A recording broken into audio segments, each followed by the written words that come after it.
क्या आपने last time drone registration या एनलिस्टमेंट का प्रोसेस मिस कर दिया था? टाइम नहीं मिला तो फिर चिंता क्यों कर रहे हो? Because DGCA has restarted the process of enlistment once again. DGCA ने जो टाइम स्पैन दिया था starting from 14th till 31st of January, which was a period of 17 days, proved to be a very short period. For this reason, बहुत सारे drone operators ने इस registration के process को मिस कर दिया था। The Ministry of Civil Aviation के मुताबिक there has been a registration of 19,553 unmanned aerial vehicles since it made it mandatory for the operators to get registered up till 31st of January. Still, there are many drone owners in India out there who are still flying their drones without this mandatory OAN and DAN number.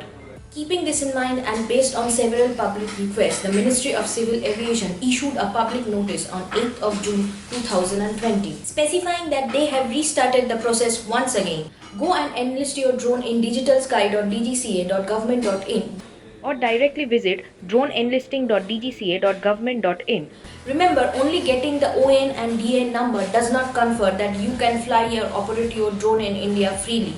But this process is mandatory. OAN and DAN number हासिल करने के बाद 4 जून को जो DGCA ने unmanned aerial system का rules का जो ड्राफ्ट लॉन्च किया है वो आपको फॉलो करना पड़ेगा ताकि आप सेफली फ्लाई कर सको। और इसके ऊपर हम आपके लिए एक दूसरा वीडियो लॉन्च करने वाले हैं बहुत जल्दी। So do enlist your drones and for any query go and follow our previous video where we have explained the entire drone enlistment process one by one. You will find the link of our previous video given in the description box. Become responsible. Please do enlist your drone and fly without any barrier.